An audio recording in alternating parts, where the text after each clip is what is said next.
9 nama-nama iblis dalam Islam dan tugas-tugasnya yang muslim harus tahu nih. Nomor 9, Wasnan. Wasnan adalah iblis yang suka meniup-niupkan tepung ke mata manusia. Tepung itu dia tiupin ke mata kita supaya kita itu tuh ngantuk ketika lagi ibadah. Jadi kalau kita itu lagi ibadah terus tiba-tiba ngantuk, ya kemungkinan ada pengaruh dari wasnan ini. Makanya kalau kalian lagi ibadah harus terus fokus. Kedelapan, walhan. Nah kalau walhan ini tugasnya itu adalah buat mengganggu manusia ketika lagi bersuci, lagi wudhu, lagi mandi. Nah itu tuh dia lakukan supaya ketika lagi kita bersih-bersih itu nggak sempurna. Lagi wudhu ngebikin kita jadi pengen buru-buru, terus ada bagian yang belum kebasuh. Lagi mandi juga pengen buru-buru, atau nggak ngebersihin salah satu bagian, jadinya masih kotor. Nah itu walhan lakukan supaya kita itu masih kotor, dan jadi kalau kita ibadah itu nggak sah. Yang wudhunya dan juga mandinya masih buru-buru, nggak sempurna, harus diperhatikan ya. Nomor 7, saut.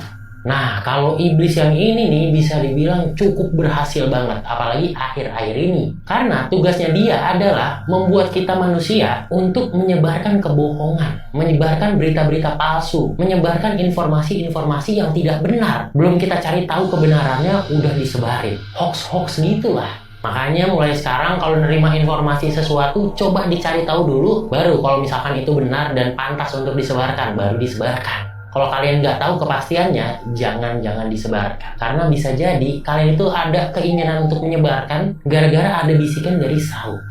Yang keenam, dasim.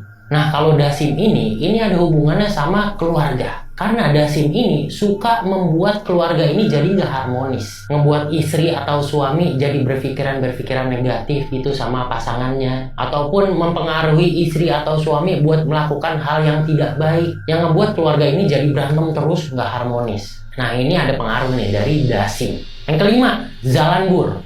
Nah kalau iblis bernama zalanbur ini biasanya ada di tengah-tengah kita ketika lagi proses transaksi jual beli. Iblis ini seringnya ada di pasar karena iblis ini tuh mempengaruhi manusia buat berbuat curang ketika jual beli.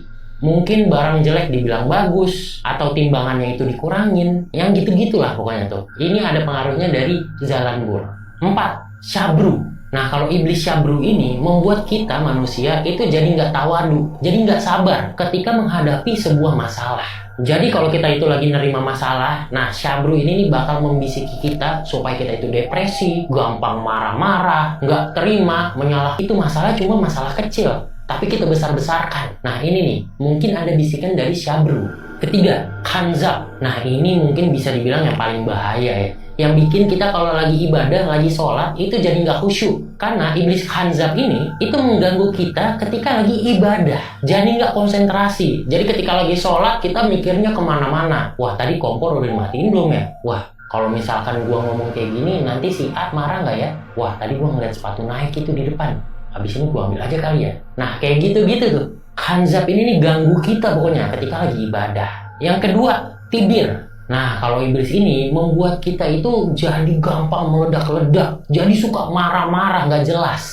Nggak ada masalah, tiba-tiba ngajakin orang ribut. Kesenggol dikit, pengen bacok orang. Nah, temen lu ada nggak nih yang kayak gini nih? Jangan-jangan udah dipengaruhi tibir banget nih. Nomor 1, akwar. Nah, kalau ini nih masalahnya sama asusila. Jadi, iblis akwar ini mempengaruhi manusia untuk berbuat yang asusila gitu. Misalkan membisiki laki-laki supaya udah tuh, godain aja perempuan. Pegang aja tangannya gak apa-apa. Udah berhasil pegang tangan, cium-cium dikit. Udah berhasil cium, lebih lagi. Atau kalau perempuan, udah pakai baju ini aja yang seksi-seksi. Supaya diperhatiin sama cowok-cowok. Supaya bisa naik jabatan. Supaya bisa dibeliin ini, dibeliin itu. Nah ini nih, ini mungkin ada bisikan dari akwar. Makanya kalau misalkan udah ada kepikiran-pikiran kayak gitu, mendingan langsung dijauhin deh. Jangan dilakuin sama sekali, jangan diikutin.